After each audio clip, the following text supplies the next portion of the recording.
여러분들이 생활하시면서 특정한 누군가 아니면 어떤 사람과 이제 종교적인 이야기를 할 때가 있습니다. 그래서 그분들이 이제 물어보는 질문이 있죠. 혹시 어떤 종교를 가지셨습니까? 했을 때 질문하면 여러분 대부분 답변을 어떻게 하세요? 저는 교회에 다닙니다라고 답변을 하시잖아요. 저는 기독교입니다. 아니 저는 예수 그리스도를 믿습니다라고 하시면 아마 없을 겁니다. 그냥 교회를 다닙니다라고 이야기를 할 겁니다. 근데 이 말을 듣는 사람들의 그 부류들이 있습니다. 결과에 대한 부류들 크게 세 부류로 나눌 수 있는데 첫 번째는 무의미한 대답이 있습니다.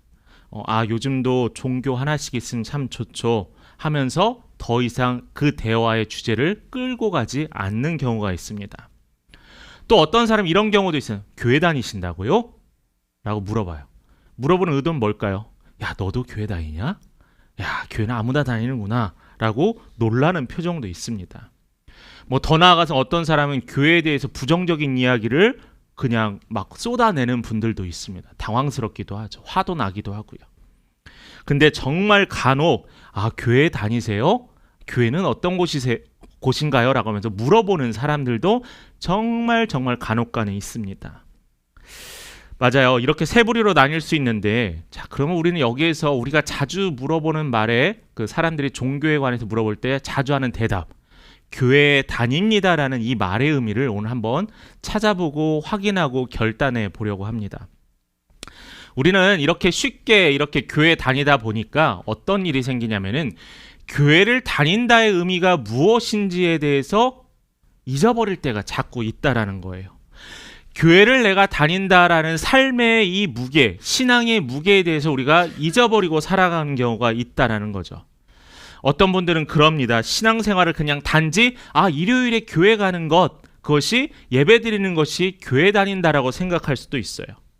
또는 어떤 이들은 이렇게 복을 받기 위해서 하나님께 가는 곳입니다 라고 이야기하는 사람, 이 정도면은 좋죠. 왜냐하면은 복을 주시는 분은 누구라고 생각하죠? 하나님이라고 생각하기 때문입니다.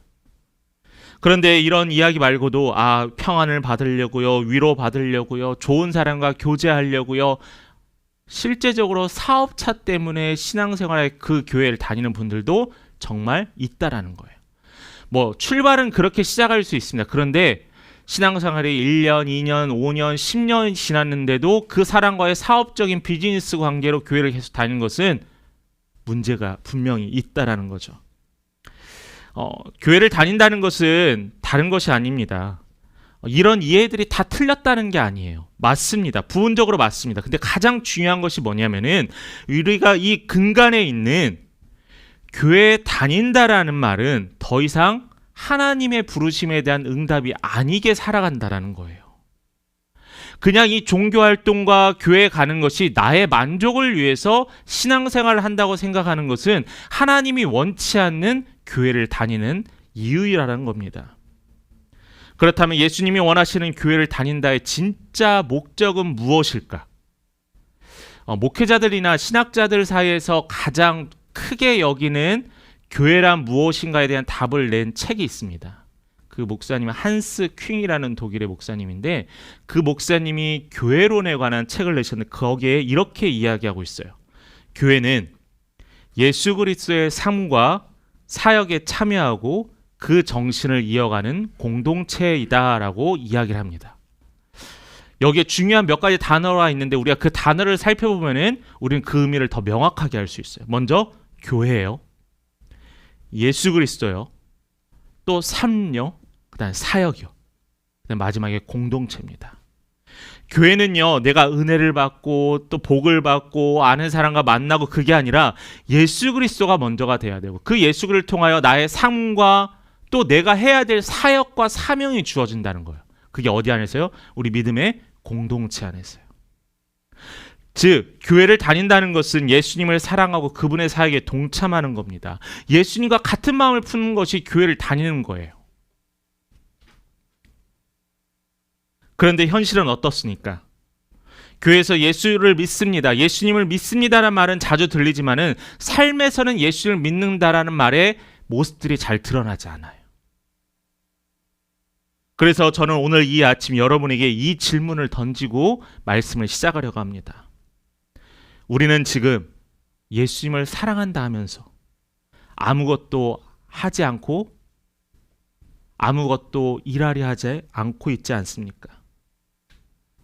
예수를 믿는 사람들은 그 사명을 발견하고 무엇인가를 해야 하는 사람인데 나는 교회를 다닌다 하면서 아무것도 하고 있지 않는다라는 겁니다. 오늘 본문에 아주 흥미로운 일들이 있습니다. 먼저 우리가 살펴볼 것은 예수님께서 실패한 자들과 같이 식사한다고 합니다. 사실 오늘 말씀은 요한복음 21장 1절부터 19절까지의 말씀인데 본문이 너무 길어서 15절에서 17절의 중요한 것만 같이 읽었습니다. 근데 우리가 오늘 살펴봐야 될 배경은 1절부터 19절까지의 이야기예요. 오늘 읽었던 우리가 요한복음 21장은 예수님께서 부활하신 이후에 예수님의 제자들에게 세 번째 나타났던 장면의 이야기입니다. 그런데 이 요한복음이 어떤 일이냐면은 여러분 예수님에 관한 이야기는 마태, 마가, 누가, 요한 이 네 개의 성경에만 예수님의 일대기가 기록되어 있습니다. 그런데 공관복음이라고 해서 요한복음을 뺀 이 나머지를 공관복음이라고 해요. 그런데 이 공관복음과 이 요한복음에는 약간의 차이가 좀 있어요. 그런데 이 차이를 보시면은 오늘 이 말씀이 왜 여기에 들어갔는지 우리는 확인할 수 있다라는 거예요. 공관복음서에서는 예수님의 부활 후에 제자들에게 나타나신 장면의 배경이 대부분 어디냐면은 예루살렘이었어요. 그래서 예수님께서 문을 열고 들어오시고 아니면은 예수님께서 엠마오로 가는 제자들과 함께 동행하시다가 그들과 함께 식사하시면서 내가 예수다라는 것을 그들에게 드러내신 장면이 바로 이 공관복음에 동일하게 기록되어 있는 이야기예요. 자, 이 이야기들의 공통점이 있습니다. 맨 처음에는 예수님을 만난 제자들이 깜짝 놀래요. 왜죠? 죽은 예수가 부활하셨기 때문에. 두 번째로는 그들은 예수님이 부활하신 것을 보고 두려워합니다. 죽은 자가 살아났는데 어떻게 두려워하지 않겠어요? 그리고 나서 그들이 마지막에는 믿음의 확신이 있습니다. 이게 바로 공관복음을 통해서 예수의 부활 이후에 있었던 이야기들의 목적이고 이야기의 흐름이에요. 그런데 오늘 우리가 살펴보는 요한복음 21장에서 약간의 분위기가 좀 달라요. 장소가요, 예루살렘이 아니라 어디죠? 갈릴리 호숫가입니다. 그리고 특별한 절기나 예배의 시간이 아니라 지금 제자들이 뭐 하고 있다라고 여러분 집에서 읽어보시면 아시겠지만은 제자들이 물고기를 잡고 있는 거예요. 7명의 제자들, 그들의 7명의 제자들의 삶의 터전이 어디였어요? 갈릴리 호숫가에서 물고기를 잡고 살았던 그들이었잖아요.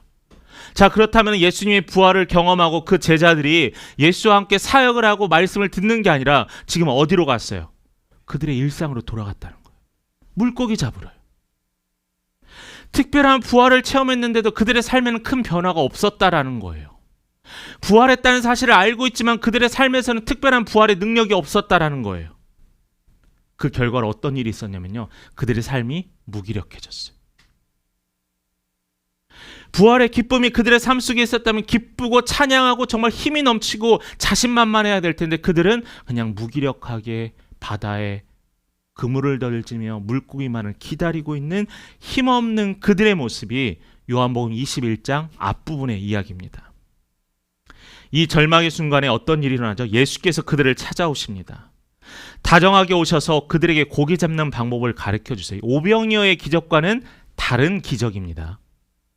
그물을 가득 채울 만큼 풍성한 물고기를 잡게 해주시고요. 그리고 그보다 더 깊은 은혜가 뭐냐면은 예수님께서 그들이 돌아올 때를 대비해서 직접 식사를 준비하셨다라는 거예요. 아, 예수님이 식사 준비한 게 뭐 대단한 일이라고요? 아니요, 대단한 일이에요. 예수님께서 그들을 사랑하는 마음에 그들의 피로와 피곤을 채우려는 마음에 그들을 위해서 불을 피우고 빵과 생선을 굽고 아침 식사를 준비하며 그들이 오기를 기다리고 있었다라는 거예요. 예수님께서는 좀 화가 나겠죠. 야, 내가 너희들 그렇게 가르쳤는데 너희들은 내 부활을 봤는데도 왜 변화가 없느냐라고 그들을 책망하실 수도 있어요. 그런데 예수님은 그들을 책망하지 않았어요. 오히려 그들을 위해서 식사의 자리로 초대하셨습니다.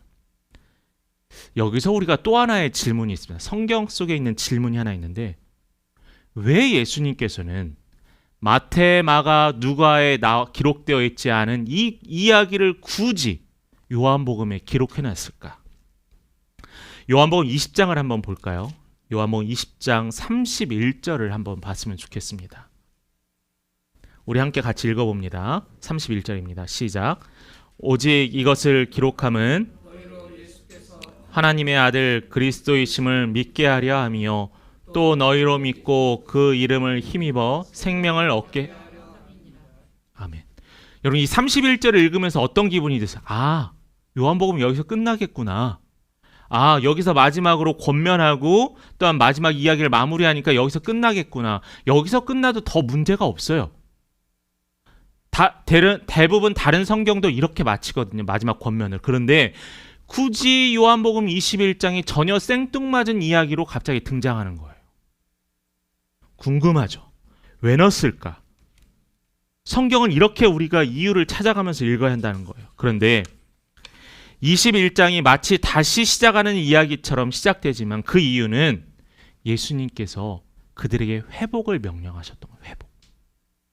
그리고 새로 시작하는 이야기처럼 펼쳤던 겁니다. 그냥 예수님은 뭐라고 생각해요? 부활이 하나의 사건이 아니라는 거예요. 아, 내가 부활했어. 아, 부활했대. 예수님이 그냥 그것을 알고 예수님이 부활하셨다라는 걸 아는 데서 멈추는 것이 아니라 그들이 그 부활의 소식을 통해서 그들이 과거에 잘못되고 무기력한 신앙에서 회복되고 힘있고 담대한 믿음으로 변화되길 원했다라는 거예요. 신앙생활을 오래 하셨는데 왜 나에게는 능력이 없을까? 왜 나에게는 체험이 없을까? 지난주에 말씀했죠? 내 탓이 아니라 내 탓이라고 했잖아요. 왜요? 믿지 않으니까요.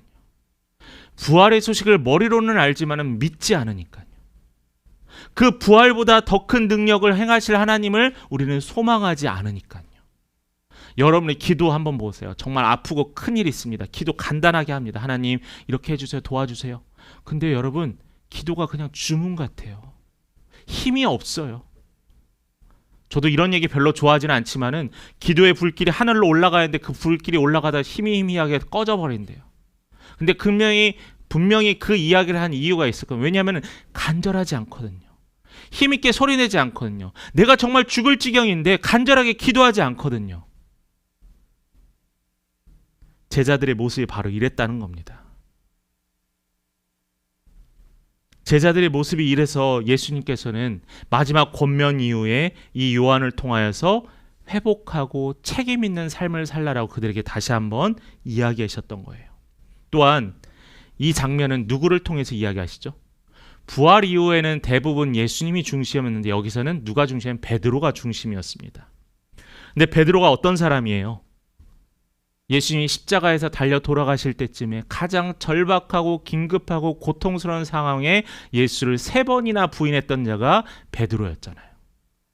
그 베드로가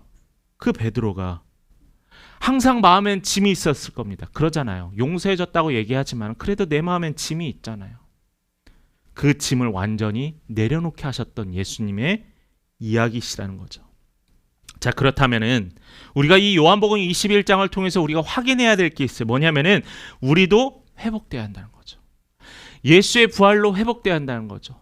예수님이 부활하시고 승천하신 이후에 그들에게 어떠한 능력이 없고 믿음이 없었지만 그들이 마가의 다락방에서 기도하고 간절하게 외치면서 성령이 그들에게 임하여 모든 것이 새롭게 나타나고 능력이 있었을 때 그들에게 어떤 일이 일어났나요?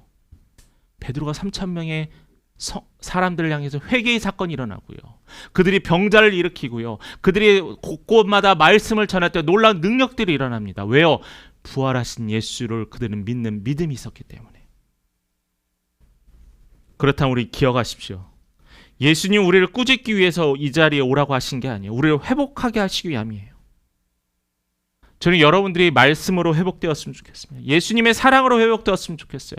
그 회복을 위해서 간절했으면 좋겠어요.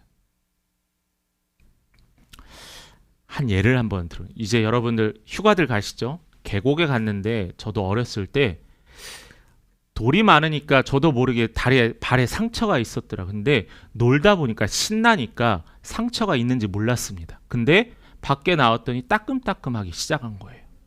그러면서 내 발에 상처가 있었구나라고 알게 됐던 겁니다. 우리는 예수의 부활과 예수와 함께 깨달음이 없으면요, 상처가 있는데도 상처가 없이 그냥 살아가는 것과 마찬가지라는 거예요. 내가 어떠한 큰 일이 생겼을 때 이게 상처였구나라고 그때 깨달으면 늦다라는 거예요. 목사로서 그게 너무나 안타깝다라는 거예요. 왜냐하면 제가 너무나 사랑하는 우리 믿음의 성도님들 한 명이라도 그 안타까운 시간과 상처를 경험하지 않았으면 좋겠거든요. 그 마음이 바로 예수의 마음이었고 예수님이 우리를 향한 마음이셨다라는 겁니다. 자, 두 번째 이야기입니다. 15절부터 17절 오늘 본문의 말씀인데, 예수님은 아침을 나누신 후에 베드로를 조용히 부르면서 묻는 장면이 나타납니다. 오늘 우리가 읽었지만은 같이 한번 읽어보도록 하겠습니다. 15절부터 읽겠습니다. 시작. 예수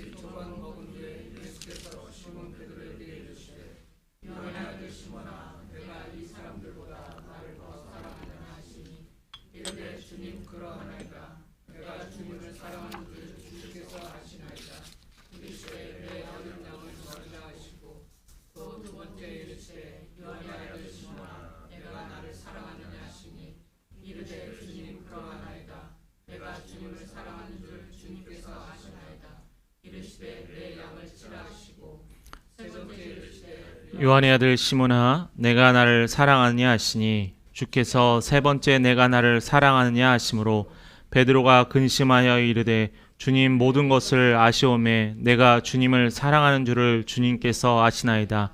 예수께서 이르시되 내 양을 먹이라. 아멘. 이 세 절의 말씀에 공통적으로 나오는 질문이 있죠. 뭘까요? 시몬아, 내가 나를 사랑하느냐?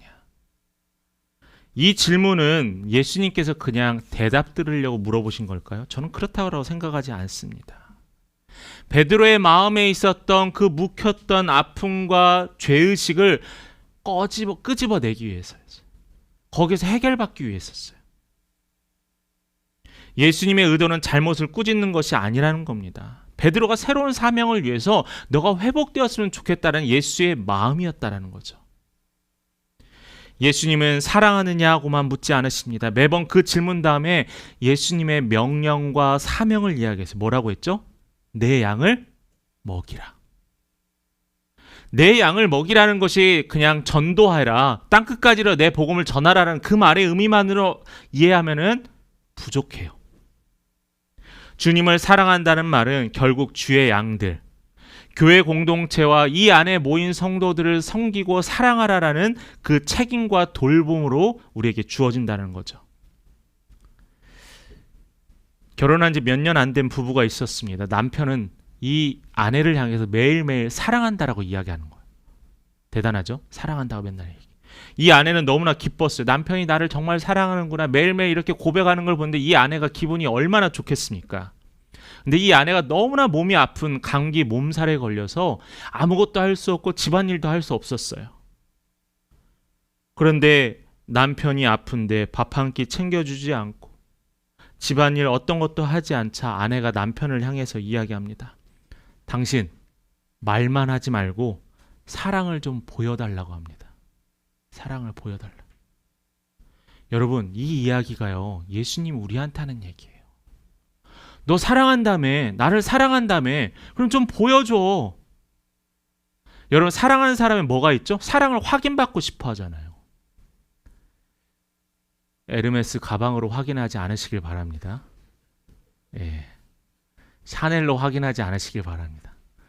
저는 아내에게 항상 하는 얘기가 주의 사랑으로 사랑한다라고만 이야기합니다. 자, 다시 말씀으로 돌아가는데, 오늘날 교회 성도들이 교회 가면은 위로받는 거 맞아요. 사랑받는 거 맞아요. 그런데 우리는 사랑받는 것 말고 또 뭐가 있는 줄 아세요? 누군가가 사랑을 주니까 내가 받는 거거든요. 그렇다면 나도 누군가를 사랑을 주면 돼요. 근데 이 사랑을 주지 않고 받는 데에만 익숙해요. 얼마 전에 저도 이재철 목사님이 젊은이들이 왜 교회를 떠나냐라고 하는 글들의 유튜브도 봤었습니다. 이해합니다. 젊은이들이 힘들고 답답하고 그 수직적인 구조 때문에 되게 힘들어한다는 글도 봤습니다. 장로, 권사, 안수집사, 집사, 성도, 그게 힘들대요. 왜 그런 구조로 해야 되나? 우리 똑같은 하나님의 사람인데. 근데 전 그 말 동의합니다. 그런데 거기에는 또 하나의 약점이 있어요. 뭐가 있는지 아세요? 젊은이들이 교회를 향해 섬기지 않는다라는 거예요. 사랑을 베풀지 않는다라는 거예요.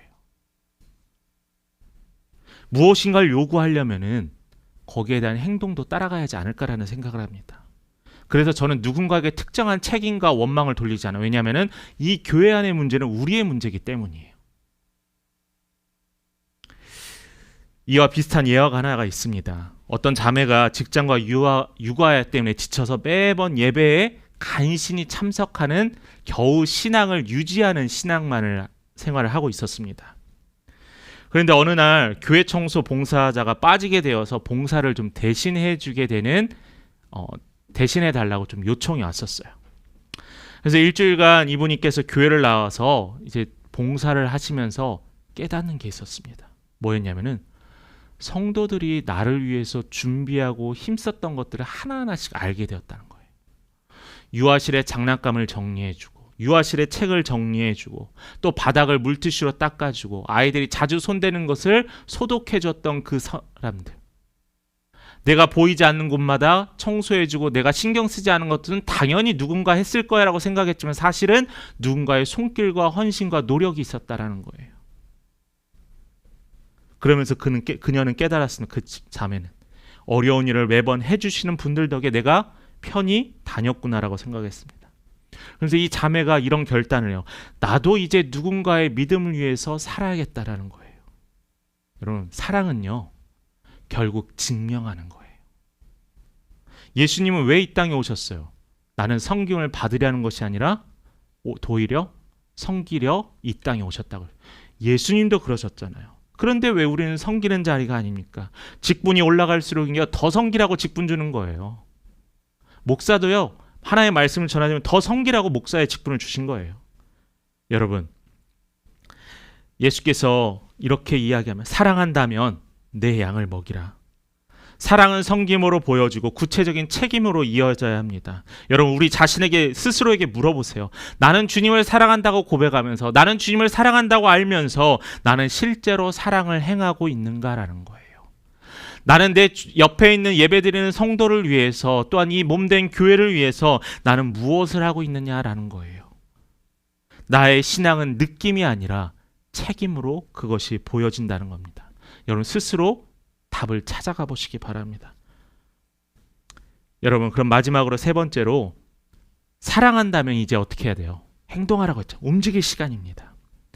베드로는 어떤 사람이죠? 예수를 3번 부인했던 사람입니다. 그런데 이 베드로가 이러한 말씀을 이야기해요. 18절 말씀 보겠습니다. 내가 진실로 진실로 내게 이르노니 내가 젊어서는 스스로 띠띠고 원하는 곳으로 다녔거니와 늙어서는 내 팔을 벌리리니 남이 내게 띠띠우고 원하지 아니하는 곳으로 데려가리라 라고 이렇게 합니다. 예수님이 중요한 말씀을 하셨어요. 그리고 19절에 이야기하면, 여러분 같이 읽겠습니다. 이 말씀을 하심은 베드로가 어떠한 죽음으로 하나님께 영광을 돌릴 것을 가르치심이러라. 이 말씀을 하시고 베드로에게 이르시되 나를 따르라 하시니. 아멘. 나를 따르라가 뭔지 아세요? 예수의 진짜 제자가 되라는 거예요. 그게 바로 우리가 교회에서 쓰는 제자도입니다. 교회에서 성경 공부를 하고 제자 훈련을 했다고 해서 제자가 되는 거예요? 아니에요. 여러분, 기본적이고 가장 중요한, 그냥 가로넣기 하고 성경에 대해서 이해하고 말씀에 대해서, 제자에 대해서 찾는 것이 끝이 아니에요.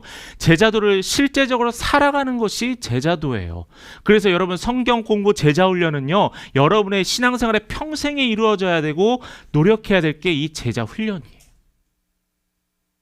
제자 훈련 1년, 2년 마치고 머리에 학사모 쓰고 가운 입고 축복받고 간증하고 그게 제자 훈련을 마치는 게 아니라는 거예요. 우리 어린아이들은 어린아이들대로 제자가 되고 어른들은 어른대로 제자가 되는 겁니다.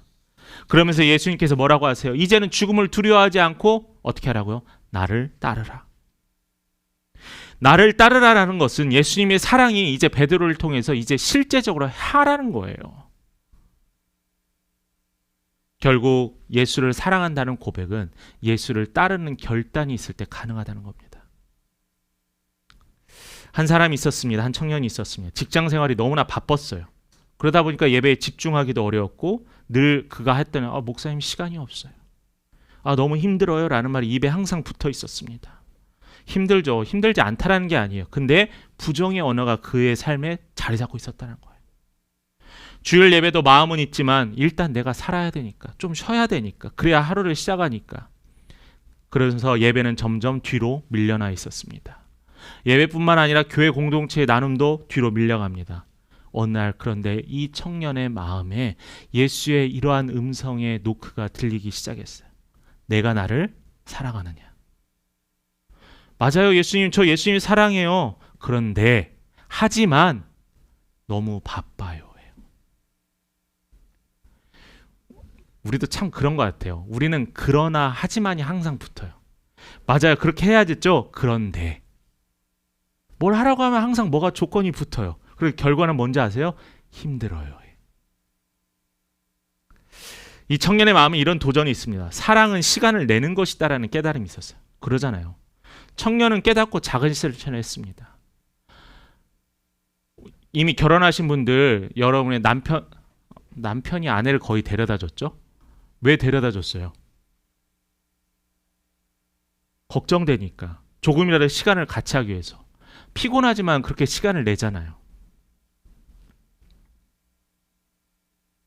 그 청년은 깨닫고 작은 실천을 했습니다.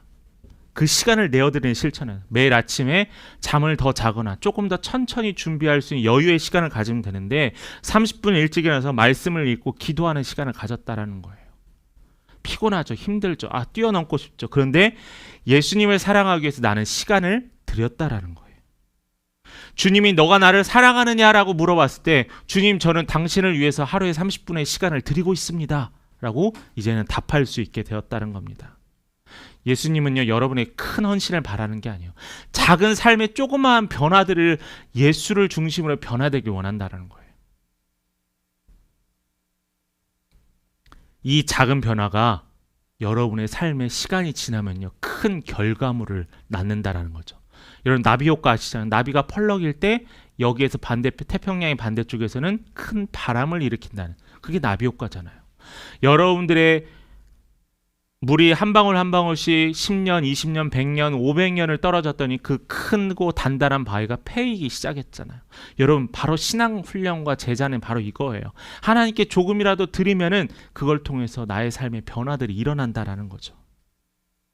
그의 삶은 달라졌습니다. 사랑은 말이 아니라 실제적인 노력과 시간을 쓰는 거예요. 주를 사랑한다면서 입으로 하는 것은 누구나 할 수 있습니다. 사랑은 말이 아니라 따름이라는 거예요. 예수님은 베드로를 향한 질문을 멈추셨습니다. 이제는 우리가 그 질문에 답해야 할 시간이에요.